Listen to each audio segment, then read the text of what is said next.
Good morning, friends. I hope you're doing well today. All right, now I am going to make a video here to tell you a lot about several of your upcoming either discussion boards or assignments. Now, I'm not going to give everything away because you are here to learn, but I'm going to kind of give you a brief overview and a few things that might help you make sense of this, okay? Now, some of you have taken Music 110 before. Some of you have taken Music 140 before, and now you're in Music 113. Like, this is the history of American popular music. So we're going way back, as you have already seen. And, excuse me, yeah, my glasses need cleaning, and then there's a glare on them whenever I use, make a video. But we're making the best of it, right? Okay, so I digress, and if you've ever had me in class, you know that I will, but I always bring it back to the point. All right, so we're talking about the history of American popular music. So that's not just what's on the radio now, on any of the stations, but we're talking about from the beginning. All right, from the beginning, the U.S. was largely a country of immigrants from other places, except for the indigenous people that were already here. And since they are, like, for a very long time, an oral culture that passed things down from generation to generation by word of mouth, we really don't have any kind of a record of that. So the first things we have from people who came to the United States were war songs and bar songs. Yes, there's been bars and taverns for about as long as there's been people, but certainly in pre-United States, England, Ireland, those places over there. So some of the songs you learned as a kid may have been bar songs and updated. So they were not truly American, all right? Then the United States, or what became the United States, had so much war. There were war songs. Okay, just like Yankee Doodle, that has gone back and forth it came from England, from the English making fun of the American soldiers making fun of the English. But you get the idea. So as you know, or you will know between now and when this is due, Stephen Foster in the 1800s was considered like the father of American songwriting because he was the first major American songwriter. He got published, but back then, they didn't have records. You had to sell your pieces of music or have a concert, that kind of thing. And the way they sold their music was sitting at a piano a lot of times in a storefront where everybody could hear them. But Stephen Foster had a short, but impactful life. Can y'all tell my caffeine hasn't kicked in yet? It has not. All right. So, short and impactful. He also wrote songs. Now, he was a person of his time. Many go back today and say that his songs were racist, but he was trying to pay homage to many of the songs that were songs from a different culture that he admired. Because being in minstrel shows from that time, going from town to town, and what some people have, you might have an opera house in the town you're from, and they would put these shows on. And he tried to imitate that. He really liked that. But when people look back on it, they said, oh, that's racist. But as I'm trying to really tell you now, he was not racist for his time. He was a product of his culture, just like you and I will be a product of our culture and will be open-minded and have different views about things. But he also wrote a lot of music for the South. And he never set foot below the Mason-Dixon line, which is kind of traditionally been the difference between North and South geographically, in case you didn't know that. But he wrote songs like Old Folks at Home, which you might know is like way down on the Swanee River, Oh Susanna, that people still use today. But he had problems. He had problems with alcohol. He had problems with his money management. And he and his wife wound up not being on good terms. But he died, as you'll see, in his 30s, alone, with just pennies in his pocket. So, that's happened. He was the father of American popular music. And popular music was different back then, as you see. Those kind of things would have been just not a rocking tune. They couldn't use those words. But also from the times, because the piano only came about in the classical period.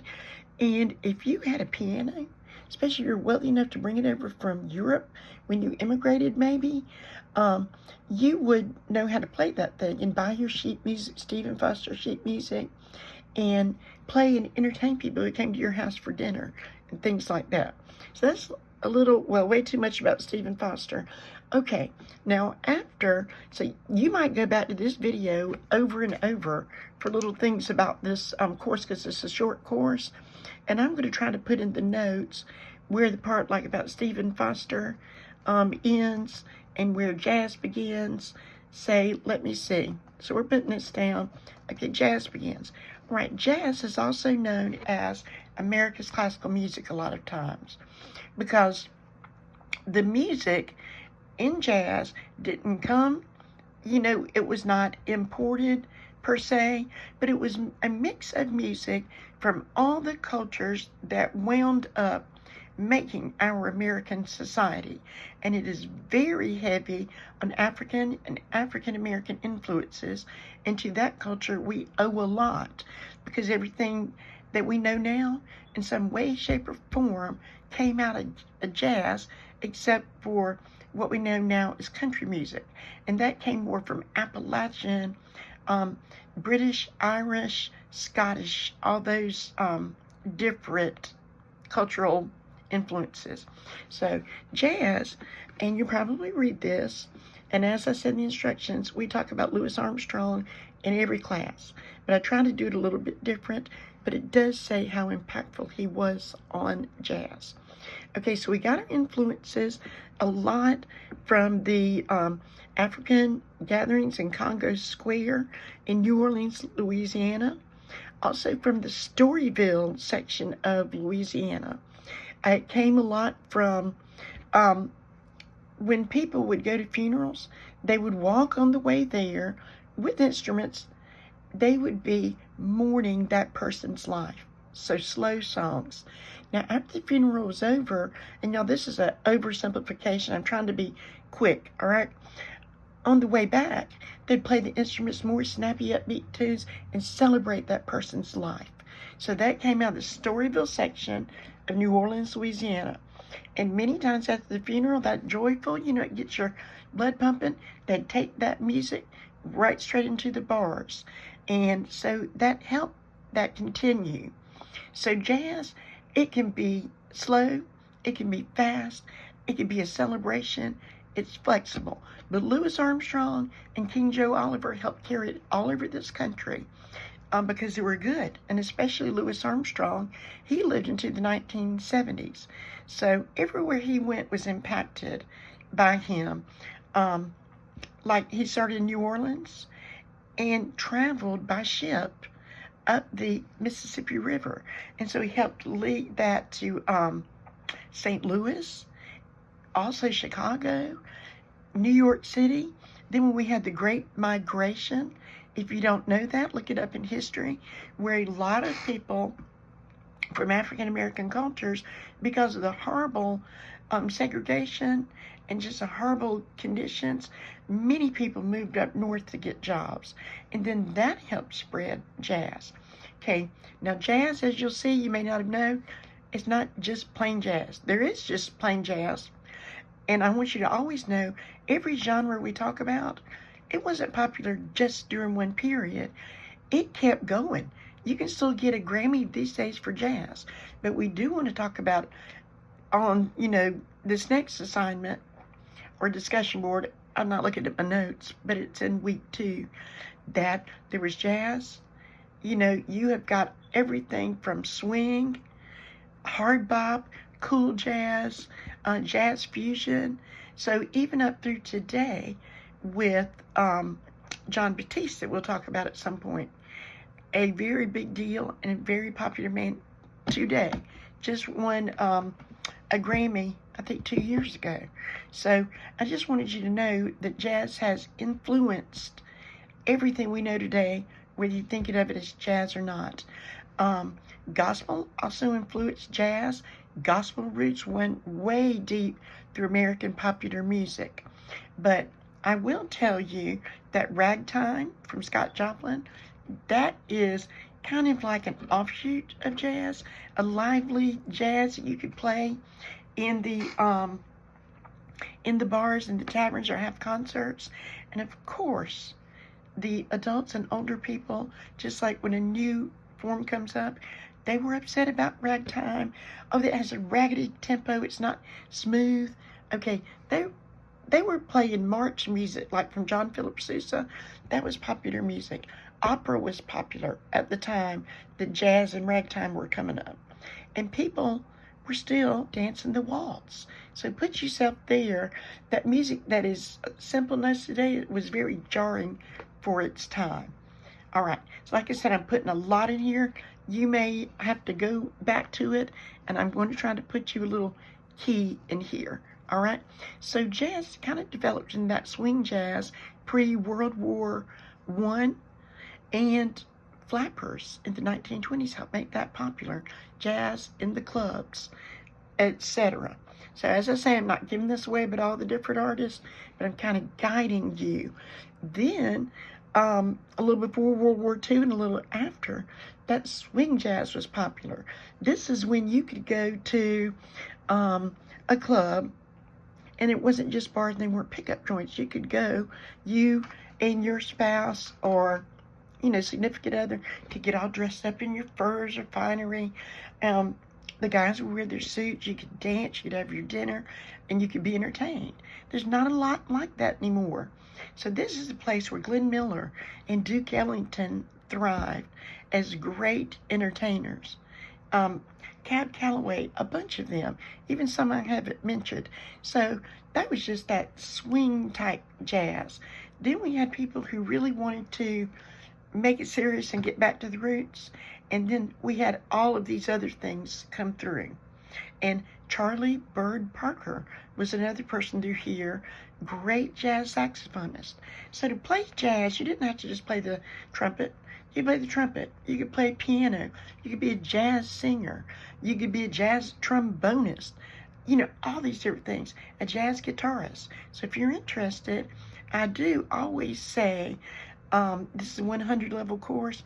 Please go in and further study anything else you might want to study. So we've got jazz just coursing through the United States. Yeah, you like that visual? Anyway, also, we have got at the same time, we've got immigrants to the United States who have come to the Appalachian Mountains because of the resources there. We had a lot of people who came over and immigrated from Ireland. They wanted a place that had resources like wood, and the mountains of Appalachia would do it. There's even coal mining resources. So you could plant a garden there and eat. You could, make your house from the trees on your land. And then also, a lot of those generations after generations came and became coal miners. So a lot of this type of music came from some sort of blues, which we also have still today. Some of the great bluesmen, Robert Johnson, B.B. King lived during my lifetime and only died what I would consider a few years ago. But the blues, normally when we've got the blues, we're being in a funk, F-U-N-K, or we're being depressed. But the blues was a way to express that. And blues didn't always have to be slow, but a lot of them were. So blues was coming up during this time, blues and jazz. And then we've got the folk tunes of the people of Appalachia that would become what we know as country music today, but very much removed from that in some ways, unless they're hardcore traditionalists. So that's kind of interesting. And at first, that was called hillbilly music. And yes, that is a derogatory term, we think. Sort of if somebody was to walk up and call us a redneck. We may embrace that, we may not. But, it would be rude for us to call people from the area hillbillies. Because, we don't want to be called rednecks. And I'm just giving real examples, okay?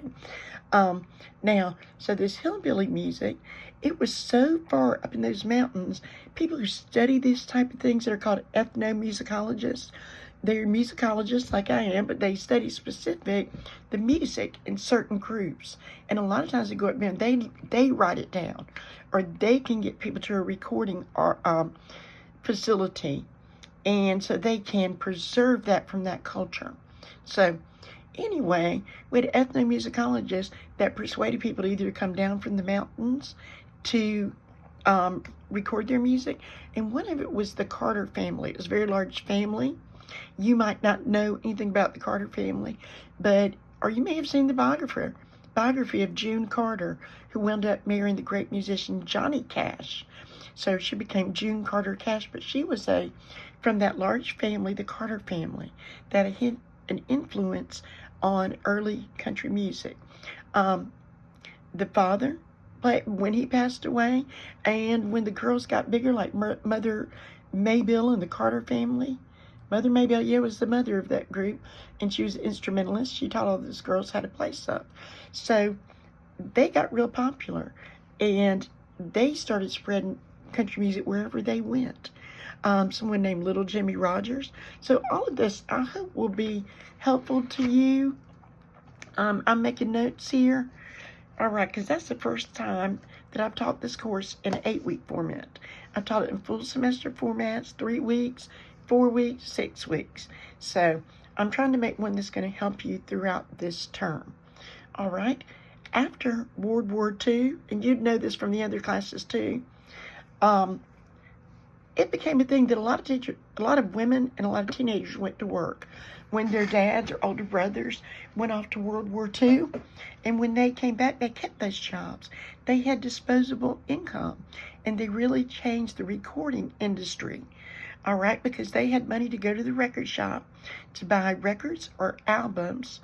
And about the same time, the chart system came up in popular music. So that's a little bit of that. You can always research more of that. But the teenage influence on music and popular music was big and has remained big today. At that time, where you had to go in and put your money where your mouth is and pick out an actual record and bring it home and listen to it, you were generally going to keep that record until it broke or melted in the backseat of your car in the hot South Carolina sun. Yeah, I know about these things. But these days we can get streaming services and subscriptions. So the whole music industry is different, but it really changed with the teenager. And if you don't believe it, look that up. It's true. We had teenagers going crazy over Frank Sinatra. Then their tastes got to Elvis and rock and roll. But anyway, I hope this has helped you in some way. If it's not, thank you for listening. But you know what? If you've had me before, you probably should have listened to the end. You can put this on in the background and listen. 20 points if you write me and tell me that you read about it. 20 points in my little book. If you've not had me before, you'll know I don't put that on the first thing you might need 20 points on. I wait all the way to the end of this term. I pull up my little bookie book, and I decide where that 20 points will help you the most. Thank you so much for listening. Thank you so much for being in Music 113 this term. Take care of yourself. Please be sure to write me and ask me questions if you don't know something or you're confused. Obviously, to be where I am today, I was in school, in class a long time. And I had a couple of classes, y'all. I still don't know what they were talking about. So if this is that class for you, ask me. I will explain. Thank you again. Have a wonderful week.